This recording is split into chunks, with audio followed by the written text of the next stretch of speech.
Good morning, everyone. We are Singhole. I'm Rajpal, and he's Ricky. We are studying at KTH, and we study energy for smart cities. And we are being thrown with these methodologies every day, and we are trying to apply this on the challenge we have. So first one is we hit a pause button on the question itself. That's the biggest one, because if you simplify a question, that's 90% of the solution itself. So why? Why are we measuring closeness? What does Uppsala stands for? And what it's going to look like by 2050. These are important questions we need to ask. And this is an important one. We need to create dwellings, plus we need to create jobs. And the solution has to be a user-centric, like the municipality should be able to make better decisions with the solution we have given them. That brings me to the second slide. Okay. So we are trying to develop a closeness index, but as you know, it's a very broad thing. You can't just have a time proximity. So we have tried to divide it into technical and social part of it.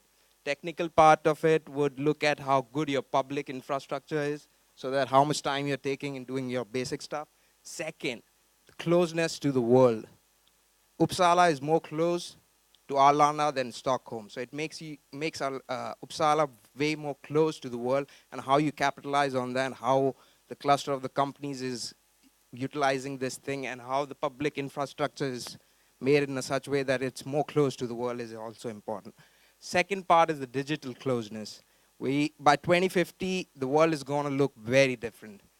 Maybe we would be sitting in our rooms and doing this whole thing with our virtual reality. But for that, we need infrastructure, which also needs to be included into the closeness index. That's the basic idea. And the infrastructure like this would promote the employers to come to Uppsala and set up their company, and thus create jobs. So that's why we try to include this part also into it. And the third part is the social closeness. We are getting digital, but we don't know who's living in the neighborhood.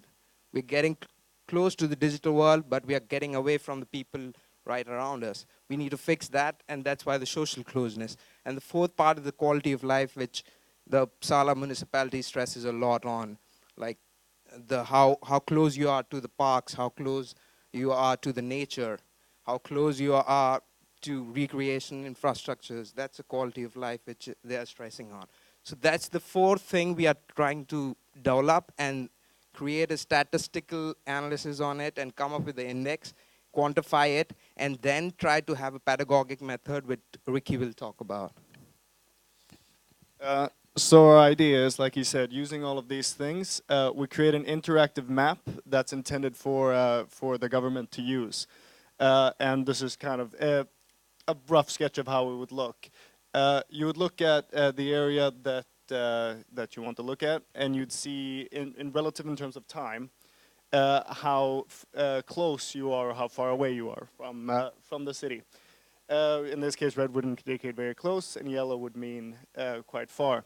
The urban planners would be able to look and say, oh, well, what if we put a little bus stop right over there? How would that change? So they would see, using all of the indexes, they would give a kind of best king estimate. And this is not only for bus stop, it can be used for the schools, for any walking path, and for anyone living in any part of Uppsala, in order to get a sense of closeness to the relative city or place in which they would want to go to.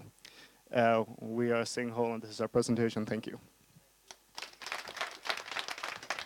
Thank you so much. We have a question there. Here you go. Hi, thank you very much. I don't see how this is related to sustainability. You're looking very much on economic growth and implementing transport links and having a stronger connection to Arlanda. You talked a lot about, how the city is growing and we have to create more jobs. But I haven't really had a focus on, creating more green space or closeness with the society. That's the question, why closeness? Because the thing is, when you try to solve sustainability, you're not able to solve few of the things which closeness does solve. That's why they stress on closeness. If you could go back to the third slide.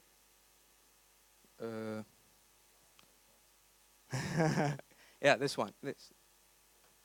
Next one. Yeah, this one. So we are talking about public spaces, closeness to the nature and stuff like that, and trying to bring it to one index. But the thing is, closeness is a very broad thing. That's the good thing about closeness. We don't want to narrow it down to just public spaces and stuff like that. And that's why it's much broader than sustainability. Sustainability is a part of it, and we're not trying to solve sustainability. Because by 2050, I think we will solve sustainability, and we will be looking at much broader things, like how quality of life is going to be good, and how do you promote job creation, and that's why we have touched upon more than sustainability, I think. Yeah. Thank you so much. And asking the sustainability experts, Emily and Per, one pillar of sustainability is the economical pillar as well.